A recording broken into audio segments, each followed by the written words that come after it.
Hello everyone, my name is Don K. Preston. I am the president of Preterist Research Institute. Thanks for joining me for Preston's Ponderings. We're in the midst of a study of Jesus' magnificent words in Matthew 16:27 and 28, where he said, "The Son of Man will come in the glory of the Father with his angels, and shall reward every man according to his works. Verily I say unto you, there are some standing here which shall not taste of death until they see the Son of Man coming in his kingdom with power and great glory." We've shared with you that many seek to divide these verses and say that verse 27 is the supposed end of the Christian age and verse 28 is perhaps Pentecost or some other event. I've been demonstrating to you that that simply cannot be the case. And by the way, some have taken to respond to some of my videos, and in the upcoming segments, I'll try to respond to some of those objections. But for now, I want to continue my investigation of demonstrating the unity of Matthew 16:27 and 28 by demonstrating that the coming of Christ in judgment is the coming of Christ in his kingdom. We're doing that by examining the parallels between Matthew 16:27 and other passages that no one even would suggest are to be divided into two different times, two different events of different natures. One of those comparisons is the comparison between Matthew 16:27 and 28 and Matthew chapter 24. I want you to take a look at the comparative chart. In both Matthew 16:27 and 28 and Matthew 24:29 to 34, we have the coming of the Son of Man.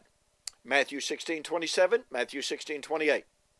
In Matthew chapter 24, we have the coming of the Son of Man. In Matthew 16:27, we have the coming of Christ with his angels. In Matthew chapter 24, verse 30, the coming of Christ with his angels. Verse 31, of course, as well. In Matthew 16, verse 27, we have the time of judgment, which, of course, is the time of the rewarding. That's the gathering of the saints of Matthew 24:29 through 31. The Son of Man shall send forth his angels, and they shall gather together the elect. You see, there's the time of reward. In Matthew 16:27 and 28, we have the coming of the Son of Man in power and great glory. Notice that terminology, in power and great glory. Well, guess what? In Matthew chapter 24, verse 30, immediately after the tribulation of those days, they shall see the Son of Man coming on the clouds of heaven with power and great glory. Now, I would ask you, what is the difference between Christ coming in power and great glory in Matthew 16:28 and the coming of Christ in power and great glory in Matthew chapter 24, verse 30? Furthermore, what's the difference between Christ coming in power and great glory in Matthew 16:28 and the Son of Man coming in power and great glory in Matthew chapter 25, verse 31 and 32. You see, there is no difference here. This is the exact same precise language. I would say this ever so kindly. But were it not for presuppositional ideas about the nature of the coming of Christ, and seeking to avoid the emphatic time statements about when those things were to be, i.e. in the first century, no one would have ever sought, number one, to divide Matthew 16:27 from verse 28, nor would they have sought to divide it from Matthew 24:29 and following, nor would they have sought to dichotomize it, separate it, and divorce it from Matthew 25:31 and following. It is very clear that we have the exact same precise language. It is undeniable that we have the exact same precise themes. It is undeniable that we have the exact same precise motifs. It is undeniable that we have the exact same precise time statements. Let's continue with our comparative chart in order to demonstrate these parallels between Matthew 16:27 and 28 and Matthew 24:29 and following. Take a look.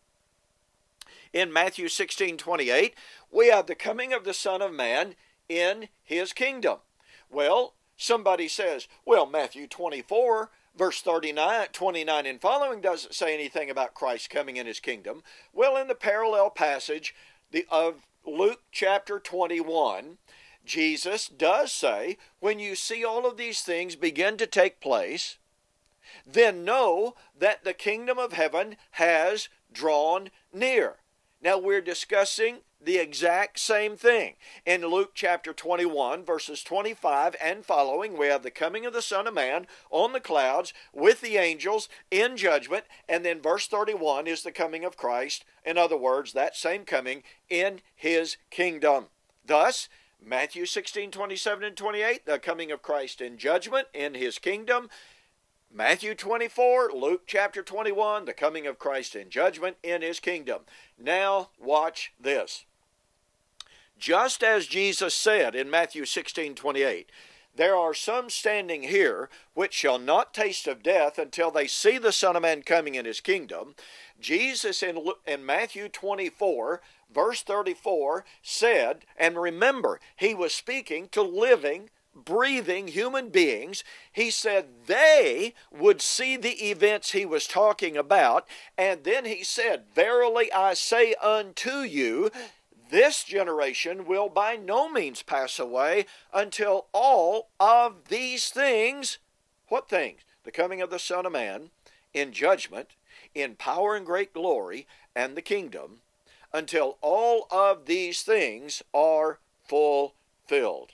So, Matthew 16:27 and 28 depicts the coming of Christ in judgment, power and great glory to establish the kingdom. But the coming of Christ in judgment, in the kingdom, power and great glory of Matthew 16:27 and 28 is exactly and precisely the coming of the Son of Man in judgment, in power and great glory, in the kingdom of Matthew 24:29 and following. That proves that Matthew 16:27 and 28 cannot be divided. And of course, both passages agree. Those events were going to take place in the lifetime of Jesus' first century audience in that generation. Hey, we got a lot more coming. Thanks for joining me for Preston's Ponderings. We'll see you on the flip side.